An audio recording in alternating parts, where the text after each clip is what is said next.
All right, so get this. We're diving deep into the 97th Academy Awards today. Ooh, fun. We've got articles stacked up from Variety and The Hollywood Reporter. You said Even some hot takes from Twitter. Oh, my. A real mix of perspectives. I like it. But we're not here for just the headlines, are we? No. We're going way deeper. All right. Think record-tying wins. Okay. A historic breakthrough. Wow. And even an earthquake. What? Get this. Okay, I'm listening. This year's Oscars. Mm-hmm. They feel like a real turning point, you know? Yeah, in what way? It's not just about who won the awards. Right. It's about what those wins tell us about the future of film. I see where you're going with this. So let's just jump right in. Okay. Anora, Yeah. Best Picture, Yep. and 4 other Oscars. It really was the talk of the town. It really was. Why do you think that is? Well, its success is really interesting because it signals a shift in what the Academy wants. How so? I mean, they're not just looking at these big-budget blockbusters anymore. It seems like they're really interested in innovative storytelling. Makes sense. Even if it's like a smaller independent film. Right. And, you know, the director, Sean Baker, Oh, yeah. What about him? he didn't just win Best Director. Oh, wow. He also won Best Original Screenplay Really? and Best Editing. No way. That ties him with Walt Disney for most Oscars won in a single year By one person. by one person. That's a record that stood for 70 years. 70 years. That's crazy. It is crazy. But it's not just the number, you know. Oh, what else is it? It's the combination. Yeah. A lot of the articles point to this trifecta as like Baker's incredible command of the filmmaking process. So like a true auteur. Right, exactly. He's not just a director. Yeah. He's a complete storyteller. He's shaping the narrative from script to screen. It's amazing. So are we seeing like a new type of auteur emerge here? That is a good question. It's a good question. And speaking of emerging talent, can we talk about Mikey Madison winning Best Actress? Oh, yeah. Wow. I mean, she was up against Demi Moore. What an upset. Talk about an upset, man. I know, but think about why she won. Okay, why? It wasn't about her star power. Okay. The Hollywood Reporter highlighted her ability to completely embody this complex character. Yeah. There's so much nuance and depth to the performance. You know, you're right. The reviews all praised her performance. Every single one. And another win that's generating a lot of buzz is Paul Tazewell's win. Yes. For Best Costume Design for Wicked. Amazing. This is huge. It is. He's the first black man to ever win in that category. That's a landmark achievement. I know. And it's long overdue. Absolutely. But this, along with Zoe Saldana becoming the first American of Dominican descent to win an Oscar, Right. raises an important question. Okay, what's that? Is this a true turning point for diversity in Hollywood? Or just a few exceptions to the rule? Yeah, that's what we're all trying to figure out, right? I think so. It's great to see these breakthroughs. It is. But the articles also highlight a need for more systemic change, I agree. both in front of and behind the camera. Both. So we've got Anora making waves, Yeah? historic wins for diversity. Yes. But what about the other films? Yeah, what about them?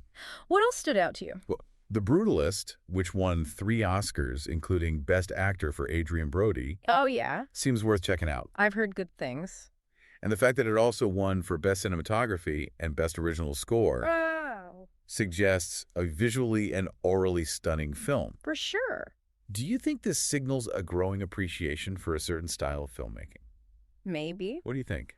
It sounds like The Brutalist is the kind of film that really pushes boundaries. Yeah. Pushes the boundaries of cinematic art. Definitely. And, of course, we can't forget about Dune Part 2. Oh, yeah, the sandworms. Snagging those technical awards for Best Sound and Best Visual Effects. They must have looked incredible on the big screen. Oh, I bet. Variety had a whole article about the groundbreaking visual effects in Dune Part 2. Really? Yeah, it seems like they're pushing the boundaries of what's even possible in filmmaking. I wonder what's next. I know. What other technological advances are just around the corner? It's very exciting. It is exciting, but let's not forget about the other winners. Right. Like what? I'm Still Here won Best International Feature. Okay. Flow won Best Animated Feature. Right. And the politically charged No Other Land won Best Documentary Feature. Okay. These wins highlight the global reach. Yeah. And diverse storytelling that the Academy is embracing. It really does feel like this year's Oscars were a mixed bag. It does. A celebration of artistic achievement, but also a reminder that the industry still has a long way to go. In terms of? in terms of representation and accessibility. Yeah, I think that's a good way to put it. But remember, the Oscars are more than just the awards themselves. Oh, absolutely. It's a cultural event, Totally. a reflection of where we are and where we might be headed. Okay, before we get too philosophical, can we talk about Adam Sandler showing up in gym shorts? Classic Sam. Classic Sandler. Right. But you know what else is interesting? What's that? All the articles mentioned Conan O'Brien's hosting debut. Uh-huh. And they all said he brought this fresh comedic energy to the ceremony. I like his style. Yeah, me too. Could this signal a shift away from like the traditional, more formal Oscar host? That would be interesting. It would be cool to see the Oscars embrace a more relaxed, fun vibe. For sure. But not everything went smoothly. Bro, no. What happened? Remember that whole Hulu live stream debacle? Oh, yeah, that was bad. What a blunder. It highlights the challenges and growing pains of switching from traditional broadcasting to these streaming platforms. It really does. What happens when these events are only available to stream? Yeah. Are we ready for that? Good question. And what about the controversy surrounding the In Memoriam segment? Yeah. Some pretty big names were left out, I know. which sparked a lot of discussion online. I saw that. It raises a difficult question, doesn't it? What's that? How do we properly honor and remember those who've contributed to cinema, It's a tough one. especially in a digital age where information can be so fleeting? So we've got Honora's success, Yep. these historic wins for diversity, the rise of streaming, Yes. the need to preserve legacies.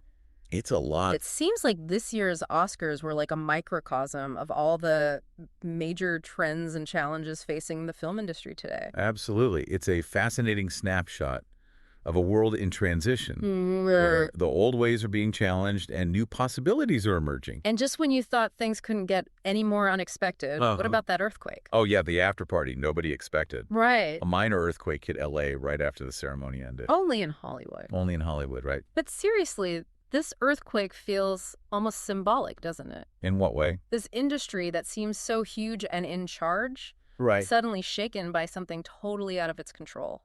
That is a good point. Yeah. You know, it's a good reminder that nothing stays the same forever. Not even in Hollywood. Even in Hollywood. The ground is always shifting, both literally and metaphorically. It's true. And that's what makes the future of film so fascinating. Wouldn't you say? You know what? Let's take a quick break. Okay. And then we'll come back and really dig into what all of this might mean for the future of film. Sounds good. Stay with us. It really does feel like we're at a crossroads with all these changes happening at once. It's exciting, Yeah. but also a little bit unsettling. Right. Like, we keep talking about Honora and how it's different, but will its success actually change anything? Well, Will studios be more willing to take risks on these stories and these filmmakers? one article pointed out that Honora wasn't just a critical darling. Yeah. It was a box office success, too. Mhm. That's what studios really pay attention to. The money. Yeah, if they see that audiences are hungry for these types of films, they'll be more likely to invest in them. So maybe Honora is a sign that audiences are getting tired of the same old formulas, It could be. that they're looking for something more authentic, more challenging. It's a definite possibility. Yeah. And if that's the case, it could really open doors for a lot of filmmakers who have been traditionally overlooked, Right. especially filmmakers from diverse backgrounds who often struggle to get their stories told. That brings us back to the whole diversity conversation, right? It does. We see these historic wins for Paul Tazewell and Zoe Saldana, but is it enough? One of the articles I read had this interesting quote from a film professor, Oh, really? and I'm paraphrasing here, but they said that representation isn't just about ticking boxes. It's about more than that. Yeah, it's about whose stories get told, who's behind the camera making decisions, who has the power to shape the narratives that we see. So it's not just about seeing more diverse faces on screen. Exactly. It's about giving those voices real agency, real power within the industry. That's where things get tricky. Yeah, Because Hollywood is built on these power structures that have been in place for decades. Right. It's going to take more than a few Oscar wins to dismantle those structures. That makes sense. But what about us, the viewers? I mean, we're part of this equation too, right? Our choices, the films we support, the stories we demand, that all has an impact. We have more power than we realize. You think so?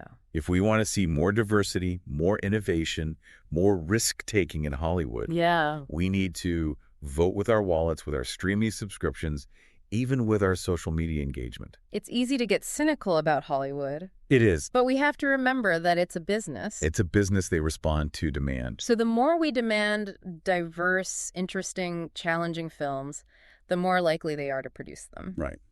Okay, so we've got Honora, we've got the diversity conversation, we've talked about our role as viewers, but what about the future of how we watch films? That whole Hulu debacle got me thinking, like, what happens if streaming really does take over? That's the million-dollar question. I think so. There are definitely pros and cons to both sides. What do you mean? Streaming gives us access to a wider variety of content. Yeah.